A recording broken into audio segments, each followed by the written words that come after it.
the shoe dropped when ChatGPT came out and sort of woke up everybody that this is actually the need to act now. So maybe elaborate a little bit, what are the situations you're seeing currently in the market?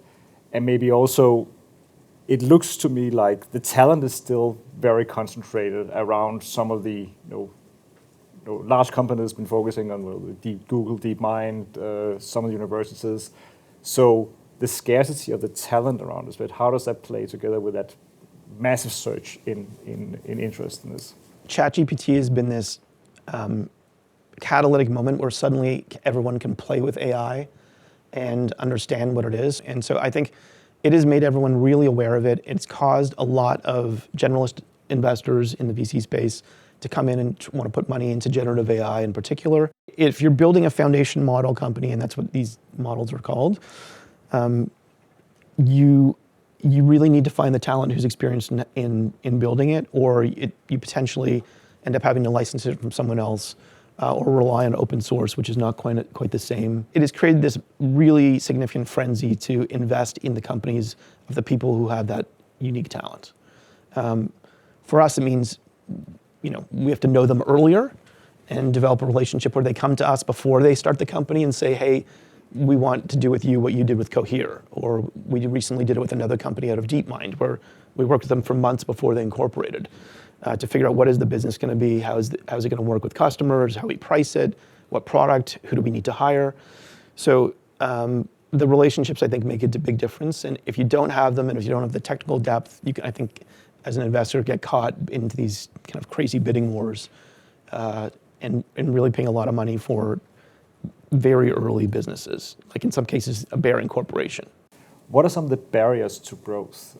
One thing, of course, there's some physical barriers in terms of how many NVIDIA chips are actually available in the world to make this happen.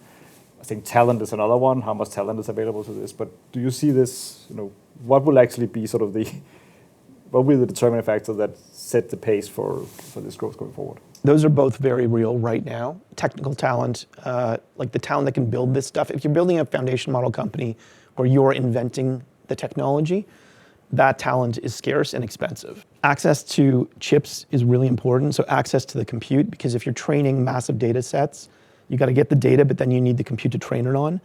So one of the big competitions in the last year and a half has been getting dedicated compute from basically the hyperscalers. Part of the competition is you're competing against their internal teams. So Google, there's huge demand from DeepMind and from Google Brain to do the training internally. And then it takes time. So the amount of backstory you have in building this helps. If you're coming now, you're coming years later than some of the incumbents. And then, of course, it's all the other usual things like, can you build a product people want instead of just building what you think people want? Can you figure out how to sell it into an organization in a way that is, you don't have to customize every time, right? And it can scale. Can you figure out the pricing models? And so all of those pieces are challenges, but the opportunity is enormous. So, and it won't just be companies that have the technical depth. You'll have companies that just build great products using other people's technology. You've seen some of those start to emerge now, or they'll have some hybrid of the underlying foundation models come from an OpenAI or a Cohere or Anthropic, and then they'll fine tune and they'll build something specific on top for a particular industry. So I think it'll end up having a lot of the dynamics of what big tech, emerged from.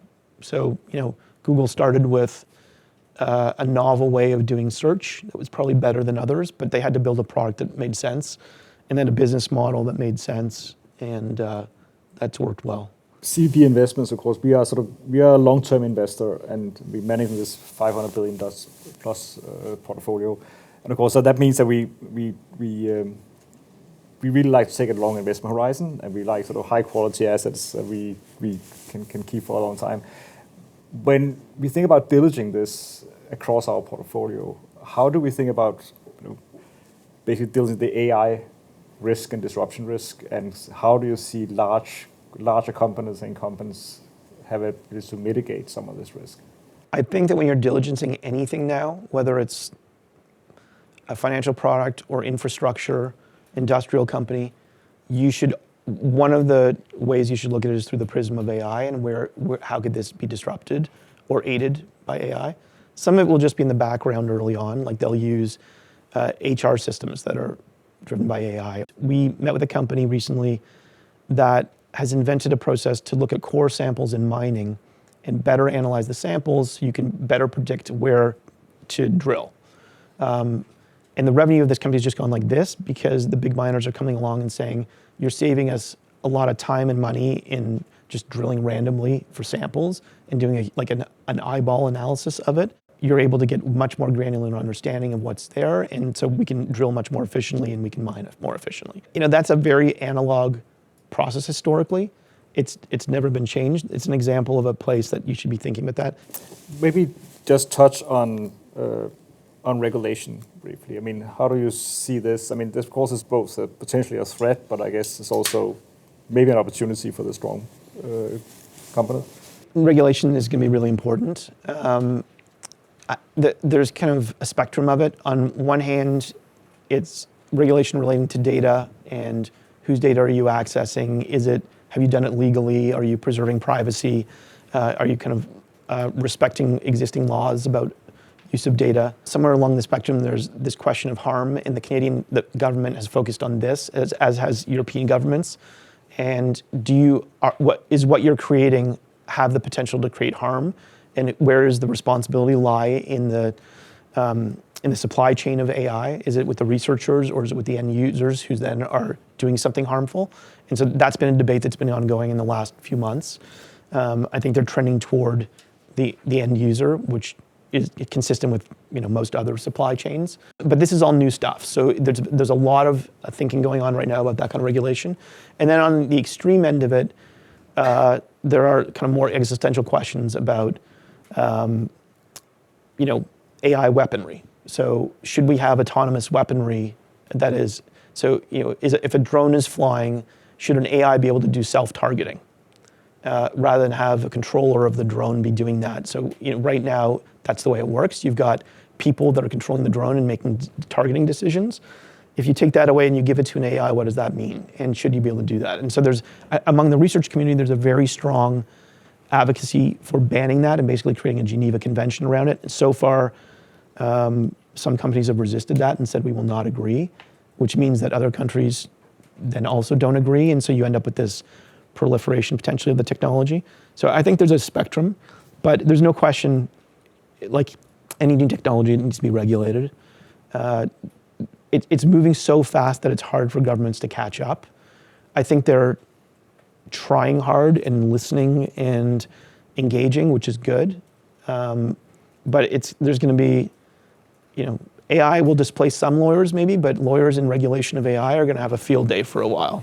I have 4 children, and actually I have some hope they'll be able to provide for themselves in the future. What should they be focusing on? I've been asked this question a lot since we started the first company in 2010, and in the last few weeks in the AI community, there's been a lot more worry about what does the future of humanity look like if these machines can do everything better than us.